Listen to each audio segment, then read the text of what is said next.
ভিডিঅ'বিলাকৰ জৰিয়তে আচলতে মই কোনো সোলাৰ মানে ব্ৰাণ্ডক প্ৰমোশ্যন কৰা নাই বা কোনো ভেণ্ডৰক প্ৰমোশ্যন কৰিব বিচৰা নাই। আচলতে মই গ্ৰীণ এনাৰ্জিৰ পক্ষতে, গ্ৰীণ এনাৰ্জি মানে সকলোৱে জানে যে আমি যদি এনে নৰ্মেলি যিবোৰ বিদ্যুৎ ব্যৱহাৰ কৰোঁ ঘৰত, এইবোৰ উৎপাদন কৰোঁতে বহুত কয়লা খৰচ হয়, কয়লা পুৰি বনায় বা নিউক্লিয়াৰ যিবিলাক ৰিয়েক্টৰ আছে তাতে মানে এক কথাত বহুত প্ৰদূষণ হয়। বহুত কিবা কিবি পুৰি মানে যিবোৰ থাৰ্ম পাৱাৰ প্লাণ্টত মানে য'ৰ পৰা মানে বহুত বিষাক্ত গেছ ওলায়, ধোঁৱা ওলায় বা এনভাইৰনমেণ্টৰ বহুত ক্ষতি কৰে। আৰু আমি যদি গ্ৰীণ এনাৰ্জি ব্যৱহাৰ কৰোঁ, এক কথাত আমাৰ পৰিৱেশটো বহুত পৰিমাণে ৰক্ষা পৰে। Hello' everyone, welcome back to another video'. আৰু সোলাৰ সম্পৰ্কে এয়া মোৰ তৃতীয়টো ভিডিঅ'।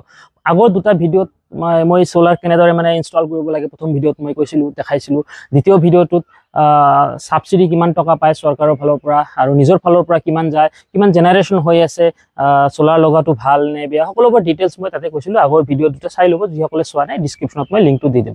আৰু আজিৰ ভিডিঅ'টো সিমান এটা ডাঙৰ ভিডিঅ' নহয়, খুব সৰু ভিডিঅ'। ভিডিঅ'টোত বিশেষকৈ আজি ক'ব লগা আছে যে আচলতে ইয়াৰ এণ্ডিং, ফাইনেন্সিয়েল ইয়াৰ শেষ হৈ গ'ল, নতুন ফাইনেন্সিয়েল ইয়াৰ ষ্টাৰ্ট হ'ল। মানে ফাইনেন্সিয়েল ইয়াৰ আমি সকলোৱে জানো যে এপ্ৰিল টু মাৰ্চ, আৰু মাৰ্চ মাহ শেষ হৈ এপ্ৰিল মাহৰ আজি যদিও 5 তাৰিখ, মানে 1 তাৰিখতে মোৰ মানে যিটো বিজুলী এপ আছে তাতে মোৰ যিখিনি একচুৱেলি বিদ্যুৎ উৎপাদন হৈছিলে, যিখিনি ৰাহি হৈছিলে ব্যৱহাৰ কৰি, সেই ৰাহি বিদ্যুৎ মানে ইউনিটৰ বাবে মই কিবা এটা এমাউণ্ট পইচা পাইছোঁ। আচলতে মই পইচা সোমাইছে মোৰ সেই একাউণ্টটো, বিজুলী এপত সোমাইছে। ইচ্ছা কৰিলে বিজুলী এপৰ পৰা মোৰ মানে বেংক একাউণ্টতো ট্ৰান্সফাৰ কৰি ল'ব পাৰি। তো সেই বিষয়ে আজি ক'ম, আচলতে কিমান প্ৰতি ইউনিটত কিমান টকাকৈ আমি বিদ্যুতৰ বাবদ আমি চৰকাৰৰ ফালৰ পৰা পাম। মানে বেছি আছোঁ এক কথাত বিদ্যুতৰ বিলটো দিব লগা হোৱা নাই, ওলোটা বিদ্যুৎ বেছি আছোঁ। তো লাষ্টত মই ক'ম কিমান টকা মোৰ সোমাইছে, প্ৰতি ইউনিটত কিমান টকা পাইছোঁ বা পাম।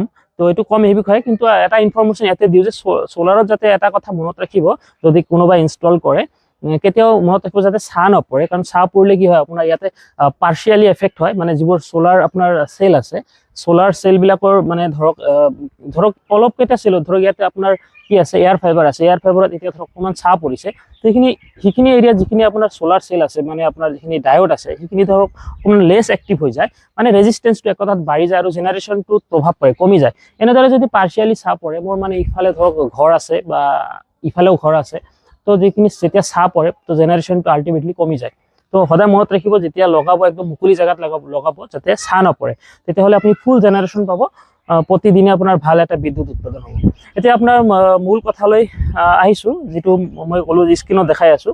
তো বিজুলী এপত আপুনি যেতিয়া সোলাৰ লগাব না, তেতিয়া আপোনাৰ এক্টিভ হোৱাৰ পাছত সোলাৰ আপোনাৰ এপটো গ্ৰীণ হৈ যাব। আপোনাৰ এনে ব্লু থাকে নৰ্মেলি, ব্লুৰ পৰা কি হৈ যাব, গ্ৰীণ হৈ যাব। আৰু তাতে দেখা পাব যে ভিউ মোৰ বুলি অপশ্যন এটা আছে বিজুলী এপত, মাই বিজুলী এপ। তো ভিউ মৰত যেতিয়া আপুনি ক্লিক কৰিব, তাতে দেখা পাব, মানে সোলাৰ লগাৰ পাছত আহিব এইটো, আৰু তাতে টোটেল এক্সপৰ্ট ইউনিট, টোটেল কিমান এক্সপৰ্ট কৰিলে, আৰু তাতে তলত আছে কিমান ছেভ কৰিলে, ছেভড ইউনিট। তো ইয়াৰে লেংগুৱেজটো অকণমান বেলেগ। মানে টোটেল এক্সপৰ্ট ইউনিটটো আচলতে মই গ্ৰীডৰ পৰা, মই সোলাৰ লগাৰ পাছত গ্ৰীডৰ পৰা মই যিমান ইম্পৰ্ট কৰিছিলোঁ, মানে সেইখিনি এক্সপৰ্ট কৰিছোঁ মই, মানে যিমানখিনি মই ব্যৱহাৰ কৰিছিলোঁ সেইখিনি এক্সপৰ্ট মানে ঘূৰাই দিয়া বুজাইছে।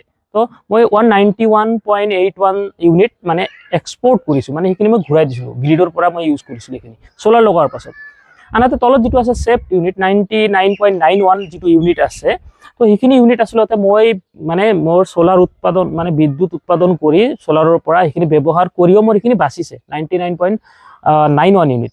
আৰু যাৰ বাবদ মই 1 এপ্ৰিলত মানে প্ৰতি মাহে মাহে নিদিয়ে আচলতে। মোৰ আচলতে এনেকুৱা হ'ল যে মই মাৰ্চ মাহত লগাইছোঁ আৰু সেইটোৱে লাষ্ট মান্থ আছিল ফাইনেন্সিয়েল ইয়াৰৰ, যাৰ বাবে মই এপ্ৰিলৰ 1 তাৰিখতে পইচা পালোঁ। তো 4 টকা 50 পইচাকৈ প্ৰতি ইউনিট, 4.5 ৰুপিজ পাৰ ইউনিট মই অলৰেডি পালোঁ, অৰ্থাৎ 455 ৰুপিজমান মই অলৰেডি মোৰ ইয়াত জমা হৈছে, বিজুলী এপত জমা হৈছে। ইচ্ছা কৰিলে মই এইটো বেংক ট্ৰান্সফাৰো কৰিব পাৰিম। তো যিহেতু মই মাৰ্চত 3-4 তাৰিখত লগাইছোঁ, আৰু মোৰ তেতিয়া অলপ ছাঁ পৰি আছিল, জেনেৰেশ্যন কম আছিল, আৰু এনে মানে উৎপাদন কম আছিল এক কথাত। তাৰ পিছতো মানে ঘৰত ব্যৱহাৰ কৰিও মোৰ 455 ৰুপিজ মানে মই মাৰ্চ মাহত পাইছোঁ। তাৰ মানে ভাবক, যদি এটা ফুল মাহ জেনেৰেশ্যন হয়, ভাল বিদ্যুৎ উৎপাদন হয় 3 কিলোৱাটত, তাৰমানে প্ৰায় 700-800 বা 1000 টকামান ঘৰত ব্যৱহাৰ কৰিও মই 700-800-1000 টকামান মই বিদ্যুৎ বিক্ৰী কৰিব পাৰিম এক কথাত, যিটো মানে বহুতে ভাল। চ' আচলতে লাইফ টাইম হৈ যায়। এপত আপোনালোকে চাব পাৰিব, মই স্ক্ৰীণত দেখাইছোঁ যে মই যিখিনি এতিয়ালৈকে ধৰক ইয়াতে বিদ্যুৎ উৎপাদন হৈছে, যাৰ বাবে ধৰক 20টা বা 25টা বা 30টা গছ পুলি ৰোৱাৰ সমান মানে মই ইয়াতে বিদ্যুৎ উৎপাদন হৈছে। মানে ধৰি লওক যে মই 25টা গছ পুলি ৰুইছোঁ বৰ্তমানলৈকে, যিখিনি মই বিদ্যুৎ উৎপাদন ইয়াতে আমাৰ হৈছে। তো তাৰমানে এক কথাত আপুনি বিদ্যুৎ উৎপাদন কৰি যদি ঘৰত ব্যৱহাৰ কৰে তো এনভাইৰনমেণ্ট বহুত পৰিমাণে ৰক্ষা পৰে, মানে ভালে সংখ্যক গছ পুলি ৰোৱাৰ সমান হয়। তো যাৰ বাবে মই আপোনালোকক মানে এইটো কওঁ, যদি সামৰ্থ্য আছে, যিহেতু বেছি পইচা নালাগে, বৰ্তমান ছাবচিডি দি আছে আপোনাৰ চৰকাৰৰ ফালৰ পৰা, নিজৰ ফালৰ পৰা খুব এটা বেছি নাযায়। তো যদি সামৰ্থ্য আছে লগাই ল'ব পাৰে, বহুতে ভাল, লাইফ টাইম হৈ যাব। পিছলৈ হয়তো ছাবচিডি নাথাকিব পাৰে, চৰকাৰৰ ফালৰ পৰা যিটো ছাবচিডি আছে এটা সময়ত হয়তো উঠাই দিব, আৰু এনেও ওৱান টাইম যায়, এবাৰ গ'লে আপোনাৰ লাহে লাহে উঠি আহিব। এনেও আমি মাহে মাহে ৰিচাৰ্জ কৰি থাকিব লাগে। চ' 1-1.5 বছৰৰ ভিতৰতে যিখিনি পইচা ইনভেষ্টমেণ্ট হ'ব উঠি আহিব, তাৰপিছত টোটেলি ফ্ৰী হৈ যাব গোটেই বছৰ জীৱন মানে। চ' এয়াই আছিল আজিৰ সৰু ভিডিঅ'। আশা কৰোঁ ভিডিঅ'টো ভাল পালে। ভিডিঅ'টো ভাল লাগিলে লাইক কৰিব, কমেণ্ট কৰিব, আৰু ফ্ৰেণ্ডছ সাৰ্কেলত শ্বেয়াৰ কৰিব। লগ পাম পৰৱৰ্তী ভিডিঅ'ত। ধন্যবাদ। জয় অসম।